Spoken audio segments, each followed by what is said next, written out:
ஆண்டவரும் இரட்சகருமாகிய இயேசு கிறிஸ்துவின் திருப்பெயரினாலே உங்களை நான் வாழ்த்துகிறேன். கர்த்தர் தாமே உங்களை ஆசீர்வதிப்பாராக. இன்றைய நாளுக்கான இறைவார்த்தை பிலிப்பியர் 1:21. கிறிஸ்து எனக்கு ஜீவன், சாவு எனக்கு ஆதாயம். கிறிஸ்து எனக்கு ஜீவன், சாவு எனக்கு ஆதாயம். பவுலடியார் சாவு எனக்கு லாபமானது என்று சொல்வதை பார்க்கிறோம். சாவை குறித்து அவர் பயப்படவே இல்லை. ஏனென்றால் பிலிப்பியர் 3:14 வாசிப்பீர்கள் என்று சொன்னால், கிறிஸ்து இயேசுவுக்குள் தேவன் அழைத்த பரம அழைப்பின் பந்தய பொருளுக்காக லக்கை நோக்கி நான் தொடர்கிறேன் என்று சொல்லுகிறார்.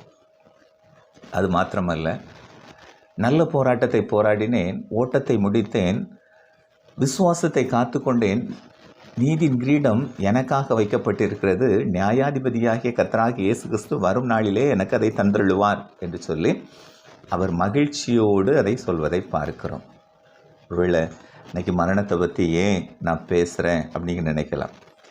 மரணத்தை இன்றைக்கு அநேகர் மரணத்தை பயத்தோடு அணுகுவதை பார்க்கிறோம். மரணம் என்றாலே ஒரு பயம் வந்து விடுகிறது. மரணத்தை பொதுவாக யாருமே விரும்புவது இல்லை.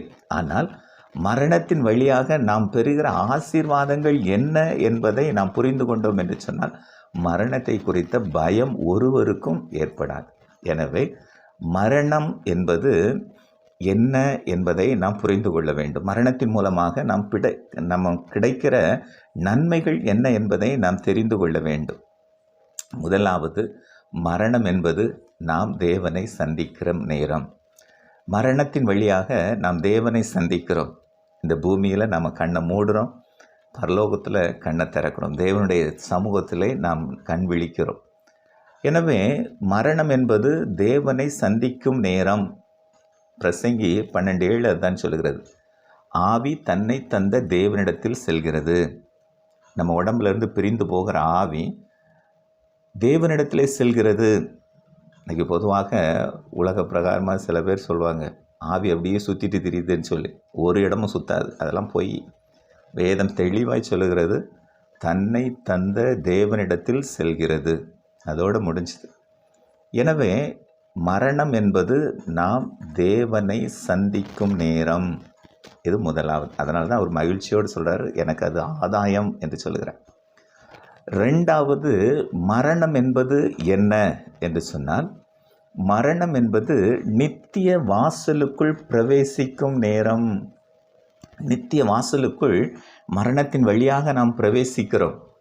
ஆண்டவர் நமக்கு வாக்கு பண்ணியிருக்கிறார், உங்களுக்காக ஒரு ஸ்தலத்தை ஆயத்தம் பண்ண போகிறேன், அதை ஆயத்தம் பண்ணின பின்பு மறுபடியுமாய் உங்களிடத்திலே வருவேன், வந்து என்னோடு கூட உங்களை சேர்த்து கொள்வேன் என்று சொல்லி வாக்கு பண்ணியிருக்கார். எனவே அந்த நித்திய வாசலுக்குள் பிரவேசிப்பதற்கு மரணம் வழியாக அமைகிறது.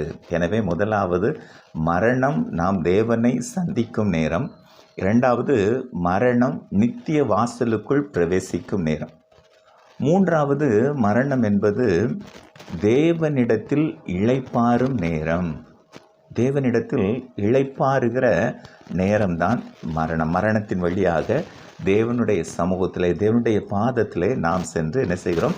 இளைப்பாறுகிறோம். வேதம் சொல்லுகிறது, ஏசாயா 57:2, நேர்மையாய் நடந்தவர்கள் சமாதானத்துக்குள் பிரவேசித்து தங்கள் படுக்கையில் இளைப்பாறுகிறார்கள் என்று சொல்லி வேதத்தில் பார்க்கிறோம். அது மாத்திரமல்ல, ஏசாயா 35:10 சொல்லுகிறது, கர்த்தரால் மீட்கப்பட்டவர்கள் திரும்பி ஆனந்த களிப்புடன் பாடி சீயோனுக்கு வருவார்கள், நித்திய மகிழ்ச்சி அவர்கள் தலையின் மேல் இருக்கும், சந்தோஷமும் மகிழ்ச்சியும் அடைவார்கள், சஞ்சலமும் தவிப்பும் ஓடி போகும் என்று சொல்லப்படுகிறது. எனவே மரணத்தின் வழியாக நாம் தேவனுடைய சமூகத்திலே இளைப்பாறுகிறோம். அதனால தான் பவுலடியார் சொல்லுகிறார், மரணம் என்பது எனக்கு ஆதாயம் என்று சொல்லி.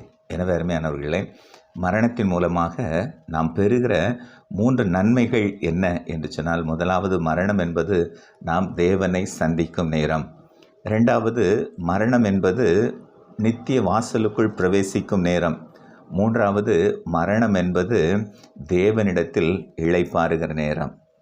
அருமையானவர்களே, ஏன் இன்னைக்கு மரணத்தை பற்றி பேசுகிறேன் அப்படின்னு சொல்லி நீங்கள் நினைக்கலாம். இது நான் ஒரு துக்க நிவர்த்தி ஜெபக்கூடுகையில் பேசின செய்தி.